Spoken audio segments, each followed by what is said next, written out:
क्या आप उस देश के बारे में जानते हैं जिसे लोग ऑस्ट्रेलिया समझने की गलती करते हैं, या उस देश के बारे में जहां यूरोप के सबसे ऊंचे झरने में से एक मौजूद है? ये देश है यूरोप की दूसरी सबसे लंबी नदी का मालिक। इस देश को माना जाता है पर्वतारोहियों के लिए स्वर्ग। इस देश के झंडे को दुनिया का दूसरा सबसे पुराना झंडा बताया गया है। यहाँ मौजूद है दुनिया का सबसे पुराना जू। ये देश है 25 नोबेल पुरस्कारों का गवाह, और इस देश में मौजूद है दुनिया की सबसे पुरानी बर्फ की गुफा। जी हाँ, हम बात कर रहे हैं ऑस्ट्रिया देश की। तो चलिए फिर बिना देरी के आपको ले चलते हैं ऑस्ट्रिया के इस रोचक सफर पर। लेकिन वीडियो को शुरू करने से पहले चैनल को सब्सक्राइब करके बेल आइकॉन प्रेस कर लीजिए। दोस्तों, ऑस्ट्रिया, जिसे आधिकारिक तौर पर रिपब्लिक ऑफ ऑस्ट्रिया कहा जाता है, और इसका नाम सुनते ही लोगों के मन में इस खूबसूरत देश की तस्वीर उभर आती है। जबकि कुछ लोग तो ऑस्ट्रेलिया और ऑस्ट्रिया को एक ही मानते हैं, जो दोनों देशों के साथ बड़ी नाइंसाफी है। ऑस्ट्रिया ऑस्ट्रेलिया से लगभग 14,200 किलोमीटर की दूरी पर मध्य यूरोप में बसी एक लैंडलॉक्ड कंट्री है। यह देश अपनी सीमा 8 देशों के साथ साझा करने वाला देश है, जिसे पश्चिम में स्विट्जरलैंड और लिechtenstein, पूर्व में हंगरी और स्लोवाकिया, उत्तर में चेक रिपब्लिक और जर्मनी, और दक्षिण में स्लोवेनिया और इटली ने से घेर रखा है। 83,871 स्क्वायर किलोमीटर का दायरा अपने नाम करने वाला ऑस्ट्रिया आज 91,13,000 से ज्यादा की आबादी का मालिक है। लेकिन फिर भी यहाँ पे आपको भीड़ भाड़ शोर शराबा कमी देखने को मिलेगा, क्योंकि इसे कम डेंसिटी वाले देशों में शुमार किया जाता है, जहाँ आपको पर स्क्वायर किलोमीटर में सिर्फ 111 लोगों का मेला नजर आएगा। लेकिन अगर आपको देश की भीड़ भाड़ देखनी है तो आपको जाना होगा ऑस्ट्रिया के सबसे ज्यादा आबादी वाले राजधानी शहर वियना में, जहाँ पर स्क्वायर किलोमीटर पर लगभग 4,656 लोग बसे हुए हैं। और इनमें सबसे ज्यादा संख्या है यीशु मसीह की प्रार्थना करने वालों की, यानी कि क्रिश्चियंस की, जो टोटल आबादी का 66% से भी ज्यादा है। इसके बाद 14% में इस्लाम, 0.3% में बौद्धिज्म, 0.1% में हिंदुज्म, 1% जुडाइज्म, और करीबन 18% आबादी ऐसी भी है जो किसी भी धर्म की डोर पकड़ना नहीं चाहती। इसलिए यहाँ पे आपको नास्तिक भी देखने को मिलेंगे, जो धर्म में भले ही विश्वास ना रखते हो, लेकिन धार्मिक त्योहारों में शरीक होना खास पसंद करते हैं। ईद, क्रिसमस, ईस्टर के अलावा यहाँ कई सारे कल्चरल, ट्रेडिशनल और सेशनल त्योहार सेलिब्रेट किए जाते हैं, जिनमें सबसे खास है साल्जबर्ग फेस्टिवल, जो शास्त्रीय संगीत और प्रदर्शन कलाओं का एक प्रमुख महोत्सव है। इस दौरान ऑस्ट्रिया के पारंपरिक संगीत पर लोग थिरकते हैं, अपनी संस्कृति को डांस, खान पान के माध्यम से दुनिया के सामने पेश करते हैं। इसी तरह वियना ओपेरा बॉल का आयोजन भी वियना स्टेट ओपेरा में हर साल आयोजित किया जाता है, जिसमें हिस्सा लेने के लिए दुनिया भर की मशहूर हस्तियां, राजनेता और बड़े बड़े स्टार आते हैं। लेकिन थोड़ा डरावना फेस्ट है क्राम्पस नॉक्ट, जिसमें क्राम्पस को एक डरावने सींग वाले राक्षस के रूप में दर्शाया जाता है, जो सेंट निकोलस का शैतानी साथी है। क्राम्पस की वेशभूषा पहनकर लोग परेड करते हैं, और पूरे देश में 5 दिसंबर को एक अलग ही खौफनाक सा माहौल देखने को मिलता है। इसके बाद Nova Rock Festival, Vienna Jazz Festival जैसे तमाम उत्सवों में आप शरीक हो सकते हैं, जो ऑस्ट्रिया के कल्चर से रूबरू होने का सुनहरा मौका है। वैसे कल्चर के साथ साथ आपको इसके ऐतिहासिक इतिहास को भी जानना चाहिए, जो पूरा पाषाण काल से जुड़ा हुआ है।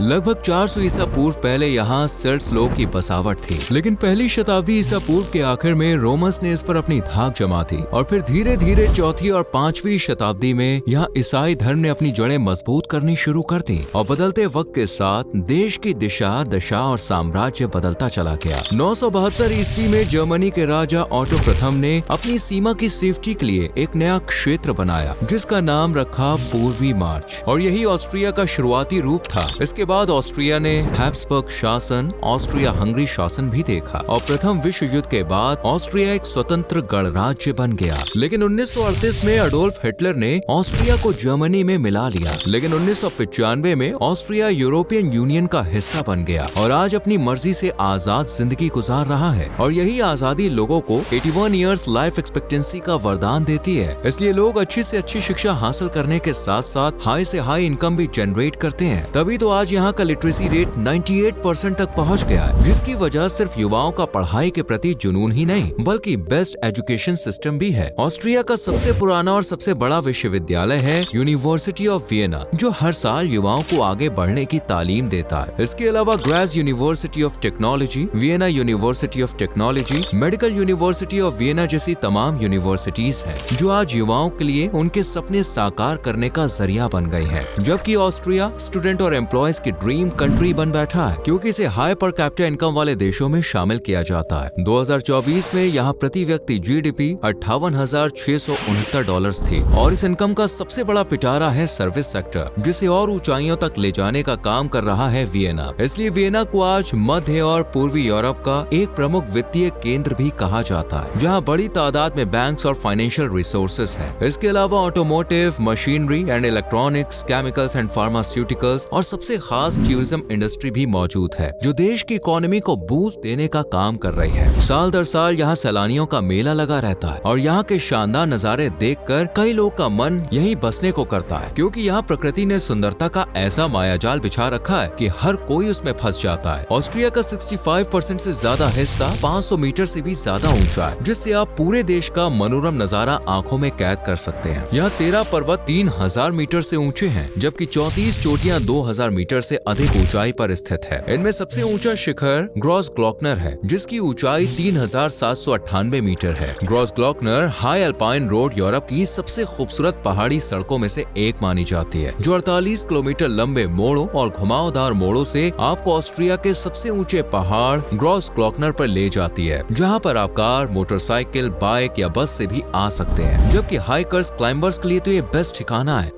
ऑस्ट्रिया में आप यूरोप के सबसे ऊंचे झरनों में से एक का भी दीदार कर सकते हैं, जिसका नाम क्रिमल वाटरफॉल्स है। जब इसका पानी 1247 फीट की ऊंचाई से शोर करता हुआ सतह को चूमता है ना, तो नजारा दिलो दिमाग को तरोताजा कर देता है। ये झरना होहे तोयन नेशनल पार्क में मौजूद है। इस झरने की चढ़ाई में लगभग 1.5 से 2 घंटे आराम से लग जाते हैं, इसलिए थोड़ी पेट पूजा करके ही सफर शुरू कीजिएगा। वैसे पेट पूजा से याद आया कि यहाँ का खाना बड़ा ही स्वाद भरा होता है, जिसके देशवासी तो दीवाने हैं ही, साथ ही सैलानी यहाँ का जायका कभी नहीं भूल पाते। विनर श्निट्जल यहाँ की सबसे पसंदीदा डिश है। दरअसल ये एक थिन ब्रेडेड और पैन फ्राइड विल कटलेट होता है, जिसे अक्सर नींबू के टुकड़े और आलू के सलाद के साथ परोसा जाता है। जबकि टाफेल पिट्स एक नॉन वेज डिश है। इसमें उबला हुआ रेड मीट, एप्पल और होसर रेडिश सॉस के साथ प्लेट में सजा कर दिया जाता है, इसलिए वेजिटेरियन जरा दूरी बना कर रखें। इसके बाद आप तिरोलर ग्रोस्टल, कैसे स्पैत्ज़ल, रिंड सुप्पे, वियना सॉसेज भी ट्राई कर सकते हैं। लेकिन अगर खाने के बाद दिल कुछ मीठा खाने की जिद कर रहा है, तो आप एप्पल स्ट्रूडल, लिंजर ट्रोट,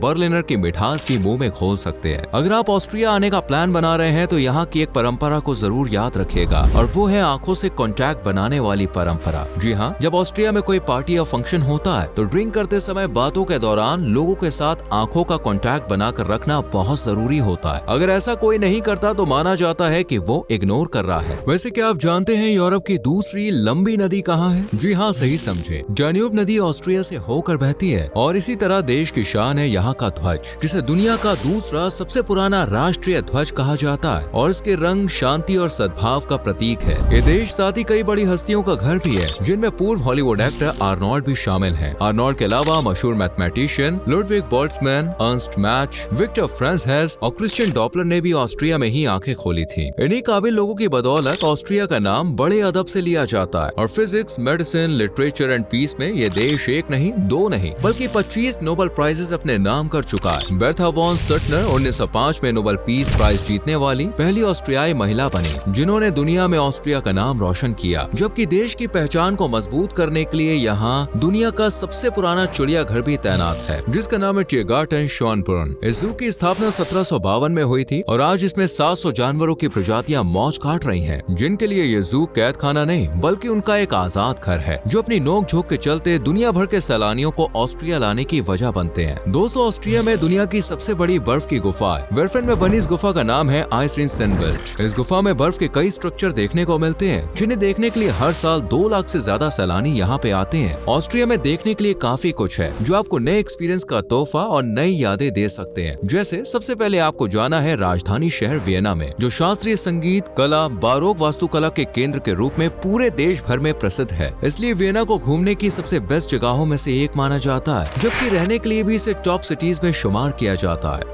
इसके बाद आपको जाना है साल्सबर्ग में, जो मध्य ऑस्ट्रिया में बसा देश का चौथा सबसे बड़ा शहर है, जहाँ पर आप सेंट पीटर सैबे और मिराबेल पैलेस का दीदार कर सकते हैं। साथ ही बियर गार्डन भी आपको काफी पसंद आएंगे। वैसे अगर आप फोटोज वगैरह का शौक रखते हैं तो आपको जाना चाहिए साल्ज़कामरगॉट, जो अपने क्रिस्टल जैसी साफ झीलों, लहराते पेड़ों, ऊंचे नीचे पहाड़ और मनमोहक कस्बों की वजह से ऑस्ट्रिया की शान बना बैठा है। यहाँ पर आपको हॉलस्टेड टाउन भी देखने को मिलेगा, जो हॉलस्टेड लेक और आल्प्स पहाड़ों के बीच बसा हुआ है। ये टाउन भीड़ भाड़ से दूर शांति का घर है, जहाँ आप झील पर नाव से सैर कर सकते हैं। ये टाउन दुनिया के सबसे पुराने चालू नमक खानों में से एक के लिए भी जाना जाता है। इसी प्राचीनता और सुंदरता की वजह से हॉलस्टेड को 1997 में यूनेस्को साइट भी घोषित किया जा चुका है, इसलिए यहाँ पर जरूर आइएगा। तो आप बताइए कब आ रहे हैं आप ऑस्ट्रिया? वैसे आपको यहाँ की कौन सी बात सबसे खास लगी, कमेंट में जरूर बताएं। वीडियो पसंद आई हो तो बिना कंजूसी का लाइक और शेयर करें और चैनल को सब्सक्राइब करके बेल आइकॉन प्रेस करें, जिससे आने वाली वीडियोस आपसे मिस ना हो। मिलते हैं आपसे अगली वीडियो में। Till then bye bye, take care.